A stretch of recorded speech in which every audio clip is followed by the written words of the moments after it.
Seja bem-vindo demais. Hoje a gente vai falar sobre aquela questão das crianças de Marajós, de algo muito triste. Você vai entender por que isso acontece com elas, por que Deus permite essas injustiças e coisas ruins. Então fica ligado aqui, já deixa seu like, se inscreve no canal, não se esquece de deixar um recadinho embaixo, manda um hashtag Espiritismo Raiz e escolhe um tema que você quer ouvir nos próximos vídeos, tá bom? Pega o copo de água, garrafa, xícara, o que você quiser. E vamos ao nosso evangelho, tá bom? Pessoal, lembra também de me seguir lá no Instagram, Essabag. Vamos lá então. Senhor Jesus, iniciamos agora esse evangelho. Eu peço que o Senhor abençoe e ilumine a todos nós, eu e meus amigos espirituais, meus amigos do plano físico, que estão realizando esse estudo, que assim seja.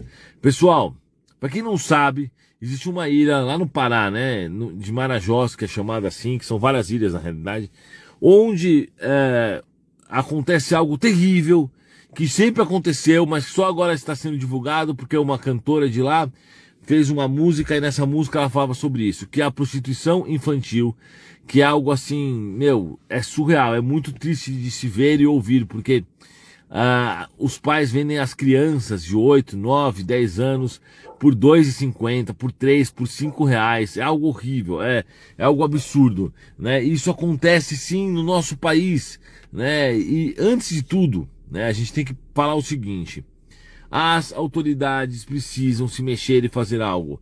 Não pode, todo mundo sabendo que isso existe, tá todo mundo quieto, entre aspas, ninguém tá indo lá verificar, as pessoas têm que ser presas, os pais têm que ser presos, não importa se estão passando fome ou não. Não é dessa forma que as coisas funcionam, não pode fazer algo assim. Então vamos avaliar isso do ponto de vista espiritual. Então primeiro eu digo a vocês que isso é terrível, horrível. Na minha concepção não é justificativa para ninguém isso.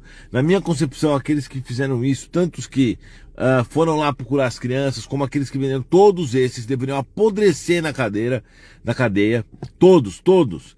Na realidade eu sou um cara que eu adoto o seguinte: minha postura para abuso sexual é castração física. Eu acho que sempre, qualquer tipo de abuso sexual deveria ter castração física, para interromper o problema. Mas tudo bem, vamos seguir. Então, aliás, escreve aí embaixo o que você acha, se você também é a favor da castração física em casos assim, ou casos parecidos, né? Então, no ponto de vista espiritual, a gente vê o quê? Algo horrível.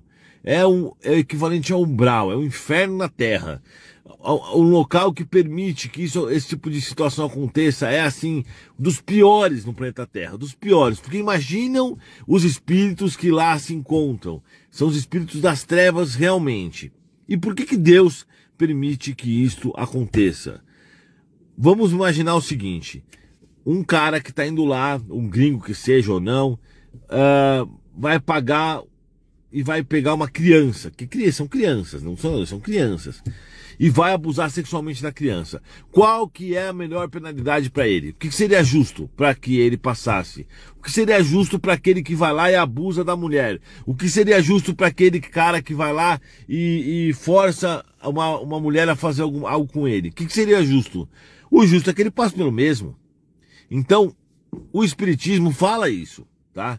Essas são as leis de Deus. Toda vez que a gente transgride uma lei de Deus, nós ganhamos uma expiação. Toda vez que a gente vai lá e faz algo ruim, a gente ganha uma expiação que deve ser paga. E muitas vezes do mesmo jeito. Muitas vezes não. Muitas vezes de forma parecida, ou às vezes até nem parecida. Mas normalmente, quando aquele homem que hoje é preconceituoso, ele vai reencarnar do outro lado. Aquele que não gosta de uma raça específica, vai reencarnar naquela raça específica para aprender a gostar dela.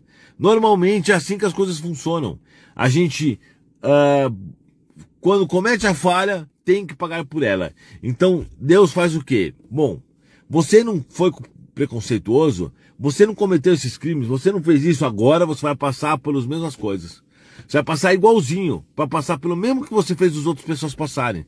Então vamos simular uma coisa. Vamos imaginar assim, um outro caso, de um cara que matava as pessoas que ele roubava.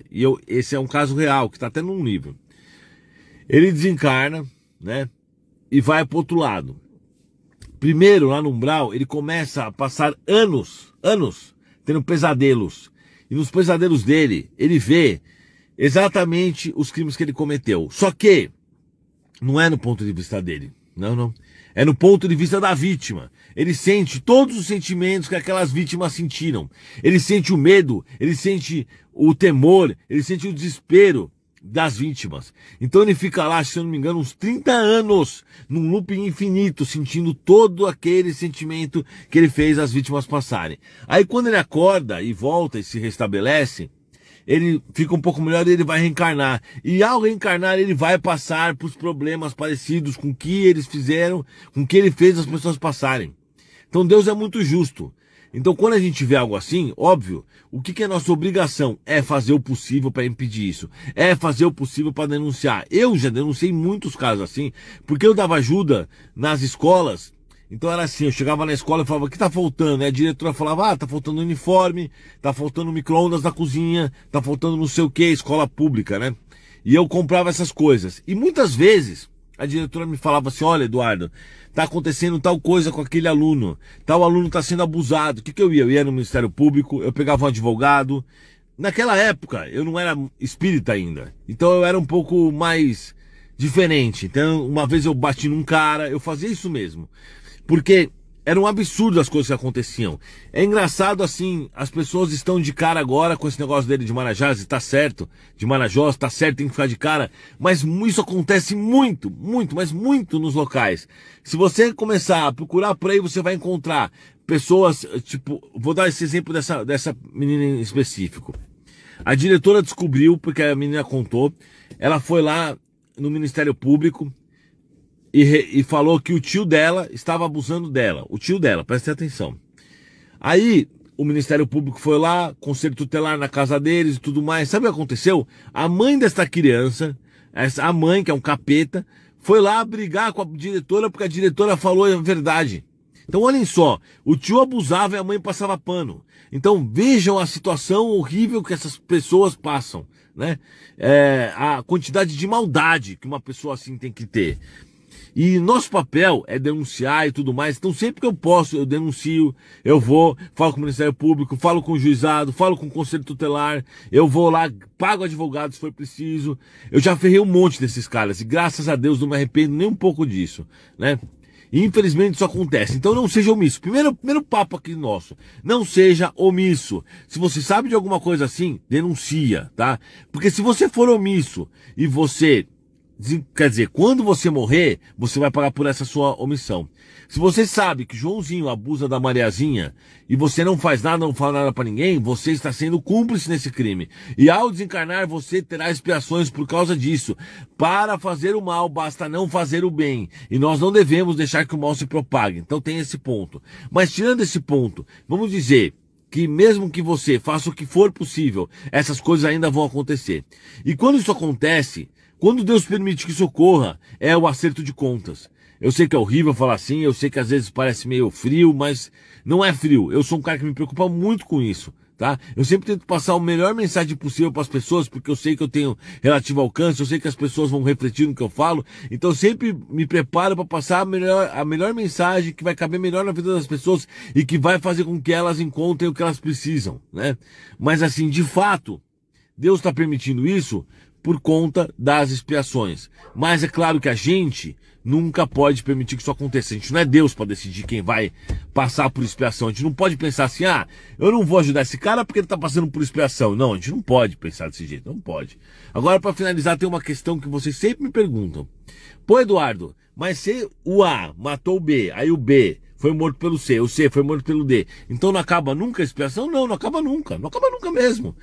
Mas o que acontece? Uma hora o planeta evolui, as coisas vão para frente e a expiação continua em outros locais. Ou seja, vou dar um exemplo. Imagina Joãozinho foi lá e abusou do Marcelinho. Isso acontece também, tá? Vários homens são abusados. Muitos têm vergonha de se denunciar. Aí o Marcelinho vai lá e é abusado pela Mariazinha. Não importa se é homem ou mulher o contexto. Aí a Mariazinha é abusada pelo Marquinho. Ou seja... Lá na frente, o Joãozinho, ele já evoluiu, ele já tá lá em outra, ele já tá indo para um planeta de regeneração, já passou por isso e acabou. E a expiação continuou. Então não é que é um ciclo infinito. É um ciclo infinito, sim. Mas não nos mesmos grupos, não nas mesmas pessoas. O universo é infinito e está cheio de espírito em tudo quanto é nível evolutivo. Na Terra mesmo. Você sabia que cada átomo, ele tem uma... Cada átomo que tem, por exemplo, na minha unha aqui, que aliás eu deveria ter cortado, deixa eu pegar uma menos pior. Essa unha aqui tem mais ou menos 1 bilhão de átomos nessa unha. Esses 1 bilhão, um dia eles serão pessoas como nós. Isso está no livro dos espíritos, tá? Ele fala que a caminhada é do átomo ao anjo. Então um dia, cada átomo dessa unha nojenta, um dia eu vou poder zoar eles. Vou falar, você já foi um átomo na minha unha. Mas não tô zoando, não é nojenta que tá limpa. Mas, de fato, a evolução acontece dessa forma. Então nós temos no mesmo orbe Jesus, top, e um átomo numa unha, que um dia será um humano. Então, isso quer dizer o quê? Que o universo inteiro está em evolução. E a gente sempre vai encontrar pessoas que estão no nível evolutivo do Joãozinho, por exemplo, cometendo esses crimes. Então faz parte isso. O universo vai. Enquanto a gente está aqui, os minerais estão evoluindo, os vegetais estão evoluindo, os animais estão evoluindo, os homens estão evoluindo, os homo sapiens em outras regiões estão evoluindo, os chimpanzés, os gatos, os cachorros, todo mundo está evoluindo. Essa é a graça da vida. Então faz parte, né? Vamos encerrar o nosso evangelho. Senhor Jesus, muito obrigado por tudo, que o Senhor possa abençoar e iluminar a mente de todos os nossos amigos do plano físico e do plano espiritual. Que todos possam ter um excelente final de semana e até a próxima sexta-feira que teremos evangelho. Que assim seja. Galera, então é isso. Pode beber seu copo de água. Se ficou alguma dúvida, se escreve aí embaixo que depois eu vou responder, tá? Não se esqueça de mandar da onde você vive, onde você mora, que eu gosto de saber, é o meu senso. E manda um hashtag Espiritismo Raiz aí. Falou? Que eu gosto de saber que você ouviu até o final. Se você viu até o final, manda um hashtag Espiritismo Raiz. E eu quero saber a opinião de vocês. Aliás, duas coisas. Primeiro, a opinião de vocês. E segundo, os temas para as próximas lives. Muito obrigado. Até a próxima.